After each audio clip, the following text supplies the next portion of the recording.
Hello. तुम phone क्यों नहीं उठाती मेरा? मसरूफ थी मैं।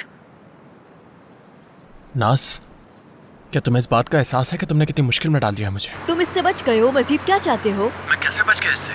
दादा की नजर है मुझ पर। वो आज भी मुझसे पूछ रहे थे कि क्या तुमने इनसे से बात की, उससे मिले? और फिर तुमने क्या जवाब दिया? क्या जवाब देता मैं? घर में रह रहकर डिप्रेशन का शिकार हो गया हूँ मैं। देखो, तुम इस तरह हंस नहीं सकती मुझ पर। यहाँ मेरे लिए मुश्किलें बढ़ती जा रही हैं। यहाँ तक कि मुझे भी लगने लगा है कि वो मुझसे इंसिया को छीन कर ले गया है। अब मैं जाकर उस कदीर को गोली मारूं, क्या करूं?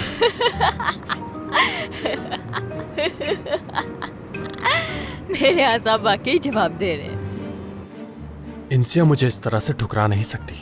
मुझे कुछ करना होगा। तुम तो वैसे भी ऐसा नहीं चाहते थे औजान। अल्लाह अल्लाह, तुम तो बच गए ना। हाँ, घर भी नहीं खरीद कर दे रही तुम। नाज, वादा किया था मुझसे, तुम ऐसे धोखा नहीं दे सकती। तुमने मुझे पहले भी कई दफा धोखा दिया है। नाज, मैं इस नामुमकिन मोहब्बत की कहानी से कैसे निकलूंगा?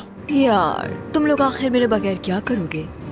इंसिया वैसे ही कदीर की वजह से उलझन का शिकार है और तुम मेरा दिमाग खराब कर रहे हो। वो मुझे रद्द कैसे कर सकती है? तुम्हें क्या इस बात से तकलीफ हो रही है? नहीं, मेरा मतलब है उसे तो इस बात पर प्राउड फील करना चाहिए था कि मेरा प्रपोजल आया है। पागल मत बनो आसान। वो पहले से ही जानती थी कि हकीकत नहीं है ये। यकीनन उसने हमें डबल क्रॉस किया है तो उसकी सजा तो उसे जरूर दूंगी। सोच रही हूँ मैं उसके बारे में। सिर्फ उसका नहीं सोचो, तुम पर मेरा भी कोई कर्ज है नाज। ठीक है, तुम्हारा कर्ज अदा कर दूंगी, लेकिन घर के बारे में भूल जाओ। चलो, अब मैं फोन रखती हूँ, मुझे बहुत सारे काम है।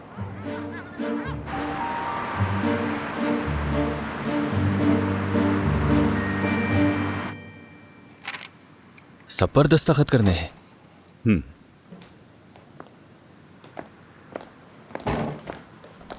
ज़िया साहब से मिल सकती हूँ मैं? अभी कोई है उनके साथ, आप यहाँ बैठकर इंतजार कर लीजिए।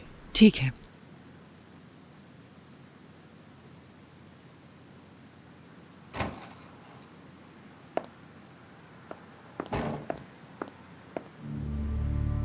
कहाँ? मुझे ज़िया साहब से मिलना है। क्या वक्त लिया था मिलने का? मुझे उनसे जरूरी बात करनी है। इंतजार करें, पहले उनसे पूछना पड़ेगा। ज़िया साहब, क्या आपके पास 5 मिनट हैं? आ जाओ।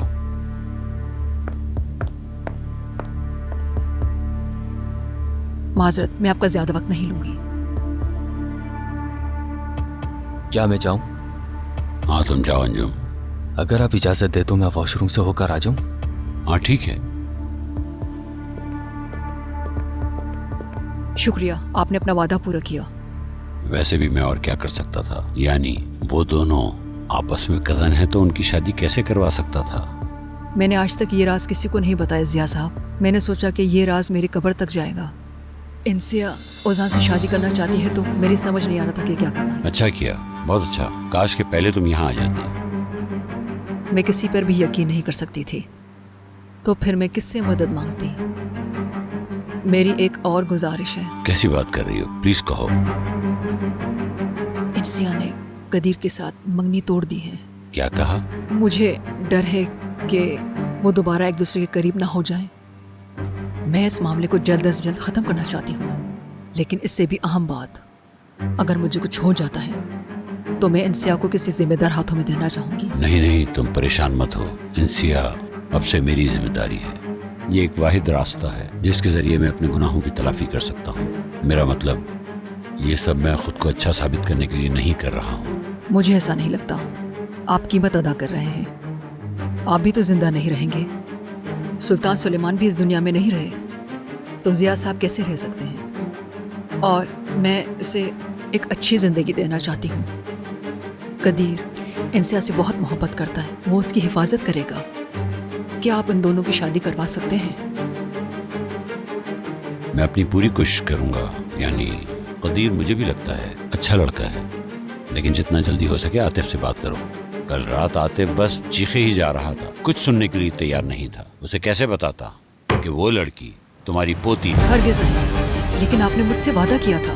ठीक है, मैं ऐसा कुछ कहने नहीं जा रहा। तुम ही बताओ कि मैं उसे कैसे कह सकता हूँ कि तुम्हारी महबूबा को मैं अबॉर्शन के लिए ले गया था और मुझे लगा कि उसका अबॉर्शन हो गया था, लेकिन ऐसा नहीं हुआ। और हाँ, अगर अब तुम चाहो तो इंसिया मेरी कंपनी में मेरे साथ काम कर सकती है। उसे ज़रा भी आँच नहीं आएगी, मेरा नवासा उसके साथ होगा। वो अब मेरी पनाह में परेशान ना हो।